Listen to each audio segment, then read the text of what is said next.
Uma menina de 12 anos foi encontrada em estado de colapso emocional severo após anos vivendo sob supervisão constante da própria mãe, sem acesso à privacidade, sem espaço para desenvolver identidade própria, sem um único momento que não fosse monitorado, organizado ou aprovado por outra pessoa. Nenhum grito, nenhuma marca visível, apenas o silêncio absoluto de quem aprendeu que existir fora do controle alheio não é uma opção segura.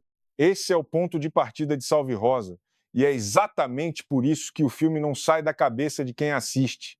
Se você ainda não acompanha este canal, se inscreve agora, ativa o sininho e deixa o seu like, porque o conteúdo de hoje vai fundo em algo que a maioria dos filmes de terror nunca teve coragem de tocar: o medo que vem de dentro de casa, de dentro de um abraço, de dentro de uma frase dita com toda a ternura do mundo.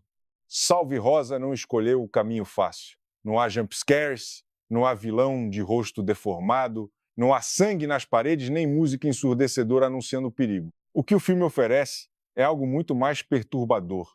A sensação crescente e quase insuportável de que algo está profundamente errado em um cenário que, aos olhos de qualquer observador externo, parece absolutamente normal. Uma mãe cuida da filha, uma mãe está presente, uma mãe se dedica e, no entanto, a menina está sufocando. O terror de Salve Rosa não vem de gritos, vem do cuidado que sufoca. Se fosse apenas a história de uma mãe controladora, o filme já seria relevante. Mas Salve Rosa vai além disso, ao colocar em cena um tipo de opressão que é particularmente difícil de nomear. Aquela que não aparece como violência bruta, mas que se disfarça de responsabilidade, de sacrifício, de amor.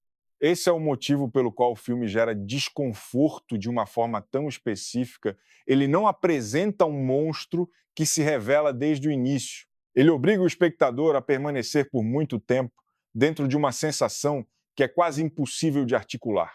Tudo parece estar bem, mas alguma coisa não consegue respirar. E essa é a maior fonte de medo do filme. Há gaiolas que não são trancadas com ferro, mas com cuidado. Dora, a mãe de Rosa, não precisa gritar para exercer pressão.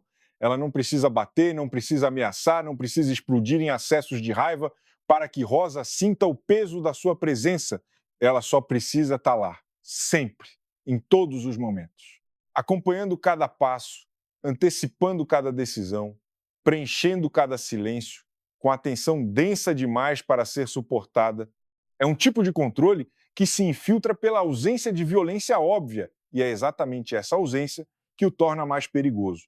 Rosa não tem para onde correr porque não há nada contra o que apontar o dedo. Não houve um episódio de crueldade clara. Houve uma presença que nunca recua, uma atenção que nunca dá espaço, um cuidado que nunca termina, porque nunca permite que a menina exista fora do seu alcance. Esse é o tipo de controle mais devastador que existe. Ele não chega como um soco, ele aperta devagar como uma mão colocada tempo demais sobre o pescoço. E porque não há gritos altos o suficiente, Rosa mal consegue afirmar que está sendo machucada. Afinal de fora, Dora continua fazendo o que todo mundo chama de cuidar da filha. O filme revela algo que poucos querem admitir. Uma pessoa não precisa fazer barulho para ocupar todo o ar de outra. O cuidado, em sua forma saudável, é uma das coisas mais bonitas que existem. Para uma criança, especialmente, o cuidado deveria ser o lugar onde ela se sente mais segura, mais leve, mais livre para ser ela mesma. Mas em Salve Rosa, o que deveria abrir espaço fecha, o que deveria proteger aprisiona. Cada gesto de atenção de Dora não transmite a Rosa a sensação de ser amparada, transmite a sensação de ser medida, corrigida, mantida dentro de um perímetro que Dora decidiu ser o correto. O filme traça uma linha muito precisa entre proteção e vigilância. Proteger é ajudar alguém a crescer. Vigiar é não deixar essa pessoa crescer por conta própria. Dora pode chamar isso de preocupação, mas essa preocupação não conduz Rosa à liberdade. Conduz Rosa ao sufocamento. Há abraços que nos sustentam de pé, e há abraços que apertam tanto que fazemos por esquecer como se respira sozinho. O que machuca Rosa não é apenas ter uma mãe controladora. É mais profundo do que isso. A menina vive em um ambiente onde ser diferente, ser imprevisível, ser algo que ninguém ainda calculou parece uma ameaça.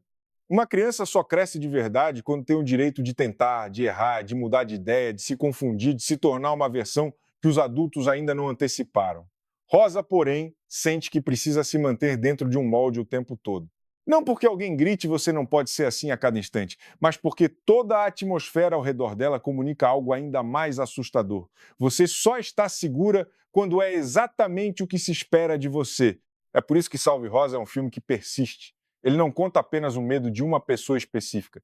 Ele conta o medo de perder o direito de existir como um ser separado, autônomo, irredutivelmente próprio.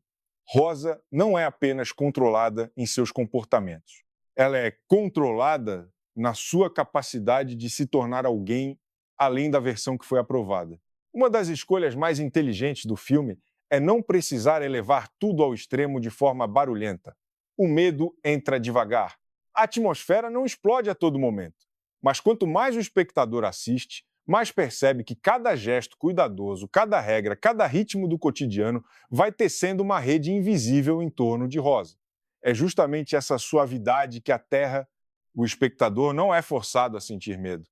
Ele simplesmente se dá conta, em algum ponto, de que está ofegando junto com a personagem. Esse é um tipo de horror muito real. Não precisa de escuridão, não precisa de monstro, não precisa de barulho. Precisa apenas de um ambiente onde o amor foi convertido em instrumento de gestão.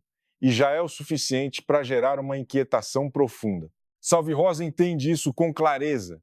O horror não é quando tudo explode, é quando tudo ainda parece normal, mas uma pessoa por dentro está se apagando. O que torna Salve Rosa ainda mais perturbador é que Dora sempre tem um escudo moral impenetrável.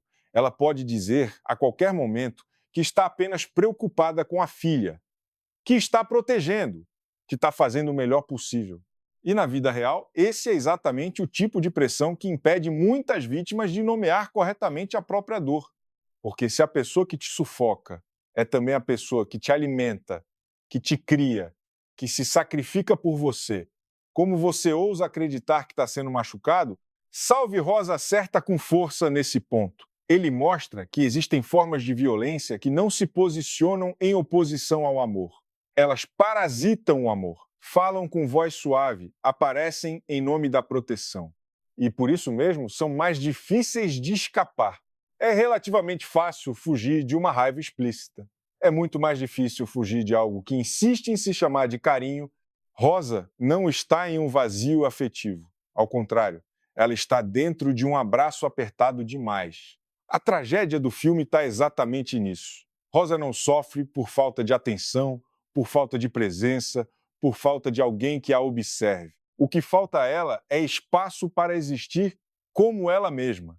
E essa é a diferença entre ser amado e ser possuído. Um amor verdadeiro faz uma criança crescer em direção a si mesma. O amor que sufoca em Salve Rosa faz Rosa se encolher para caber dentro da necessidade de outra pessoa. O medo do filme, portanto, não é apenas o que Dora fará em seguida. O medo é, se continuar assim, Rosa ainda vai conseguir preservar quem ela realmente é. Salve Rosa assusta não por seus momentos mais ruidosos. Assusta porque entende que há dores que não precisam de gritos para destruir uma pessoa. Dora não precisou se transformar em um monstro evidente. Bastou estar sempre lá, sempre decidindo, sempre abraçando Rosa, de um jeito que não deixa a menina respirar.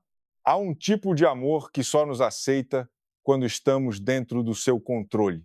E esse é o tipo de amor mais difícil de reconhecer, mais difícil de nomear e mais difícil de deixar para trás. O terror de Salve Rosa não vem de gritos, vem do cuidado que sufoca. Você acha que Dora estava protegendo Rosa ou que justamente o cuidado dela foi o que destruiu a menina aos poucos? Deixe a sua opinião nos comentários, esse debate precisa acontecer. Se esse conteúdo fez você pensar, deixa o like, compartilha com alguém que também aprecia cinema que vai fundo de verdade e se inscreve no canal para não perder as próximas análises.